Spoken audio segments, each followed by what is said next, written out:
إلا الله وحده لا شريك له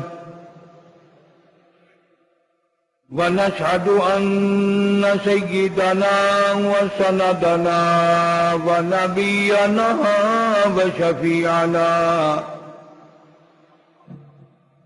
وهادينا ومرشدنا ومولانا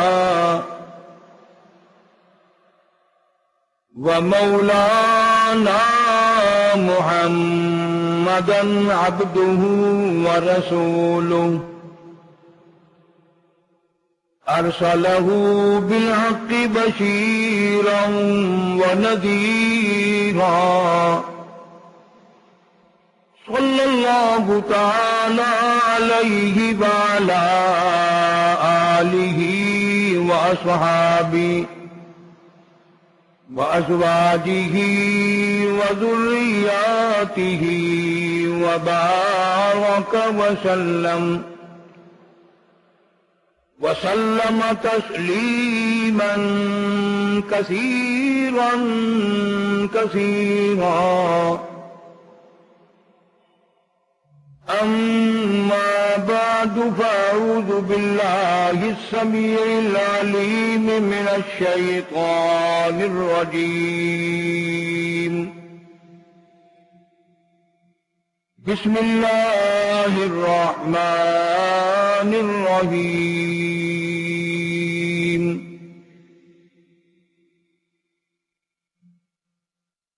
يا أيها الذين آمنوا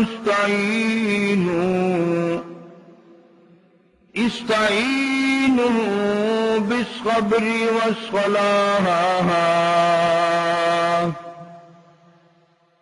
إن الله مع الصابرين.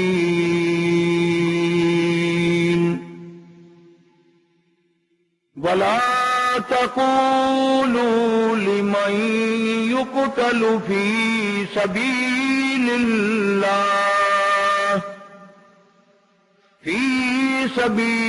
الله أموات بل أحياء ولكن لا تشعرون. وقال الله تبارك وتعالى: يا أيها الذين آمنوا اصبروا وصابروا ورابطوا واتقوا الله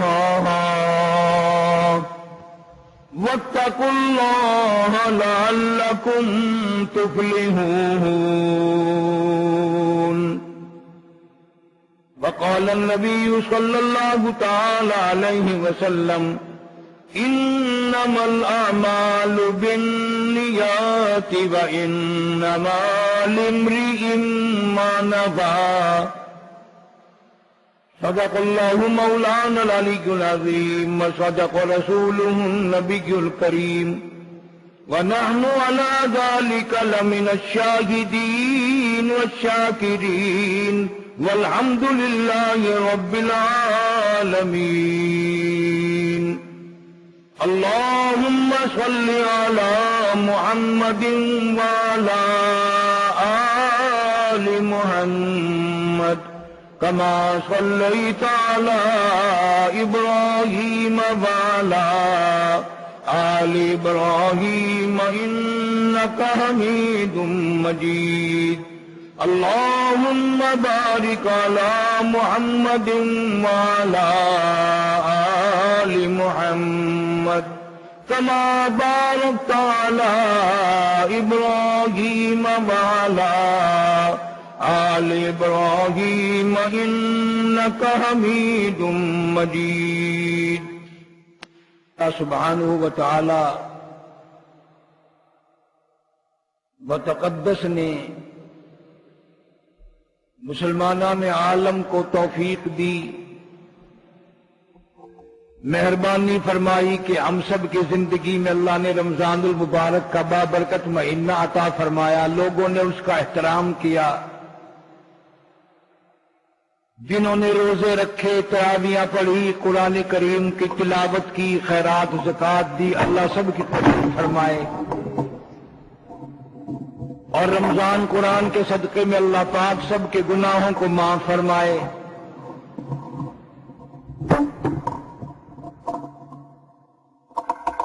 بے شمار لوگوں نے احترام کیا، قرآن المجید کی تلاوت کی۔ خوش نصیب ہے وہ آدمی جس کی بخشش کا اعلان ہو گیا رمضان میں۔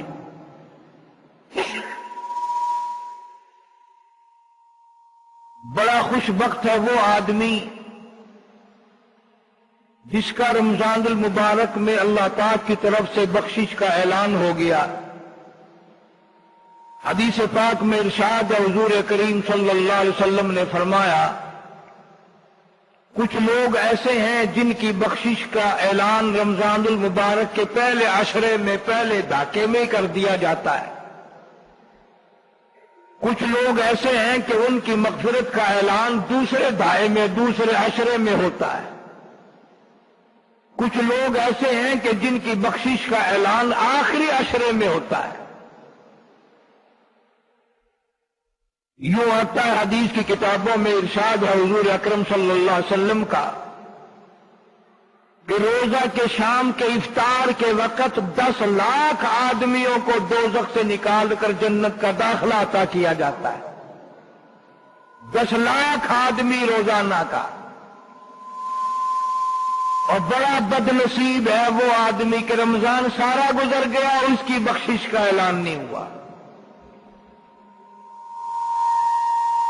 اور کون سا وقت آئے گا اس کی مغفرت کا، اس کی بخشش کا؟ وہ کون سا وقت ہوگا اس کے لیے جب دوبارہ بخشش کے لیے اعلان ہوگا؟ اور جن لوگوں نے قرآن کریم کی تلاوت کی، اعتکاف کیا، روزے رکھے، وہ فخر نہ کریں۔ تمہیں کیا معلوم ہے کہ اللہ کے نزدیک قبول بھی ہوا کہ نہیں؟ وہ تو ایسا بے نیاز ہے، قبول کرنے پہ آئے بنی اسرائیل کی ایک کنجری، فاحشہ، بدکار عورت ایک پیاسے کتے کو دیکھ کر برداشت نہیں کر سکتی۔ کنواں ہے، پیاس میں کتا کھڑا ہے، زبان لٹکی ہوئی ہے، مرنے کے قریب ہے۔ عورت کی نگاہ پڑی، ترس آیا، ڈول رسی نہیں، اپنے دوپٹے کی رسی بنائی اور اپنے پیر کے جوتے کا ڈول بنایا، پانی نکال کر پیاسے کتے کو پلا دیا۔ آواز آئی، بدکار عورت، تیرا کردار صحیح نہیں، تیرا عمل صحیح نہیں، تیری نیکی کوئی نہیں، پر آج جو تو نے میرے پیاسے کتے پہ ترس کھایا، رحم کھایا، اس کو پانی پلایا، جانا نے تیرے ساری زندگی کے گناہ معاف کر دی۔ کبھی تم نے بھی سوچا کتے پہ ترس کرنے والے کی ساری عمر کی گناہ معاف ہو گئی؟ تم نے انسانوں پہ ترس نہ کھایا، تم نے مسلمانوں پہ ترس نہ کھایا، تم نے جانوروں پہ ترس کہاں کھانے ہیں، تم نے بھائیوں پہ ترس نہیں کھائے۔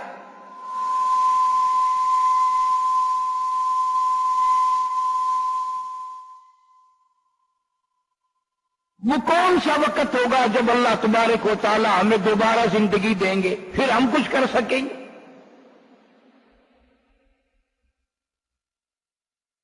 اور بڑی مصیبت یہ ہے کہ ہر آدمی سمجھتا ہے میں گناہگار نہیں، میں گناہگار نہیں، میں غوث ہوں، میں کتب ہوں، میں ابدال ہوں، میں ولی ہوں، میں بزرگ ہوں، میں فلاں ہوں۔